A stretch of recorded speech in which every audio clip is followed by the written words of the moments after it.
full speed.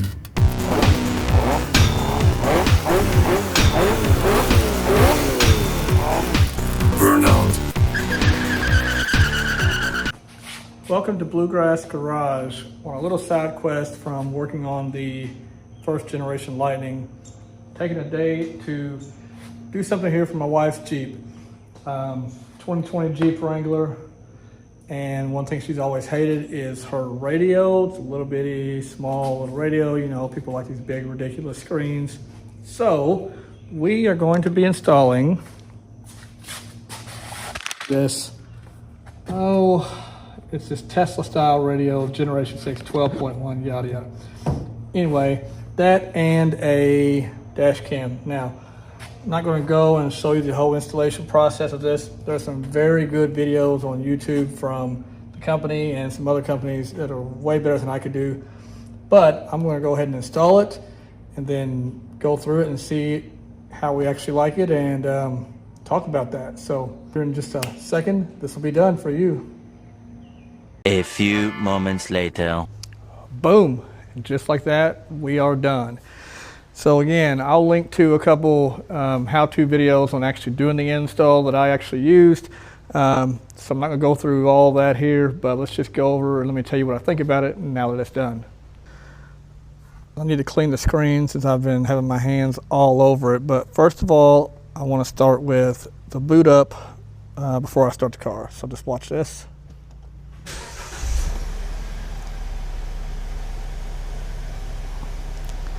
So actually boots pretty quickly.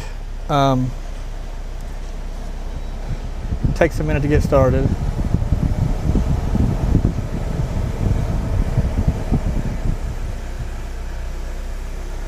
One thing I did enjoy about this is the auto start stop button stays on. I'm assuming that's supposed to happen that way. But let's shut the car off, since it's loud, and I'd rather tell you what I think about everything. The other videos that I linked to show how to do and set up your programming and all that, so we're not gonna go into all that here. Let's just talk about the actual installation process. Now, mine was a little more complicated because at the same time I also installed a dash cam, which meant taking off some of the A-pillar trim and sun visors and stuff to get the cabling ran and whatever. This does come with a battery, 12 volt or accessory switch 12 volt power to power a dash cam, as opposed to plugging it into a cigarette lighter or your other power source. So that's kind of nice. So let's talk about this. So first of all, everyone complained about the boot up time taking sometimes 30 seconds. That may be the case. The original Jeep radio did that as well, maybe not 30 seconds. So that wasn't a huge concern, but as you can see, it actually came up pretty quickly before I would have even gotten out of the garage or definitely out of the driveway. So not a huge deal. Of course, this is a Generation 6. Maybe the other generations before this took a little longer. Obviously, this is the newest, so it should be the fastest and whatnot. So maybe that's the case. Now let's talk about a couple of things here. One, this is the 12.1 inch version. They do have an XL, which is I think 15 inch, and it sticks up about this much over the dash. Not a big deal if you're taller or whatever, but this is my wife's Jeep. She's kind of shorter, so she actually wanted the smaller screen because if she's sitting in this position, she already has a hard enough time seeing over this Jeep dash. If it were, 2 or 3 inches over that, it would impede her vision. I feel like also too much. So this is why we opted for the 12 inch.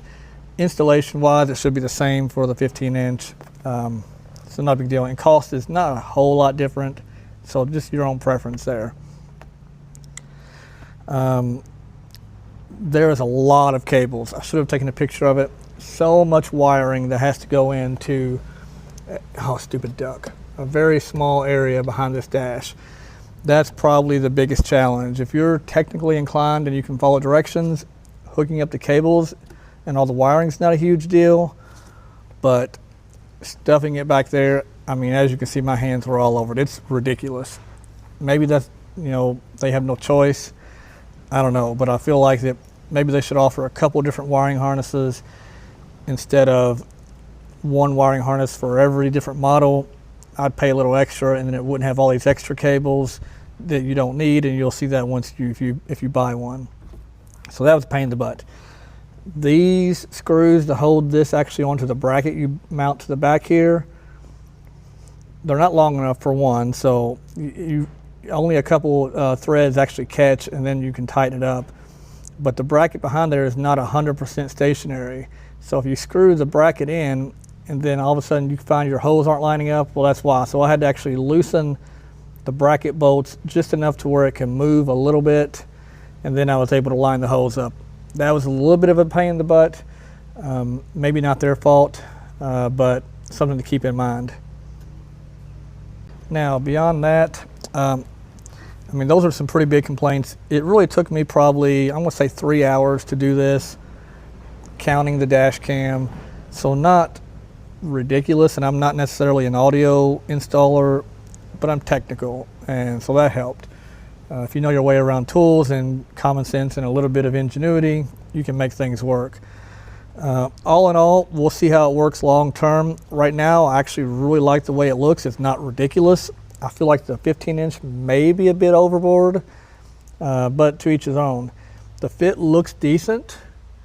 I mean, it could almost pass as factory. Actually, I could say it would pass as factory because, you know, it's a Jeep. It's not like we're talking about BMW or Lexus build quality anyway. So it actually looks just as good as a factory unit would. So part of this is also installing a rear camera for the dash cam, and I haven't done that yet because I'm not sure exactly where it's going to go. Not really related to this radio, but just something I was planning on doing. As you can see, this side sticks out a little more. Again, it's not perfect. Good enough. So that'll be it. So hopefully this helped a little bit if you're considering one of these. If you have any specific questions, I'll answer anything I can. Like I said, it wasn't terrible, but it wasn't great either. Could have been better, could have been worse. All right, thanks a lot. Signing off.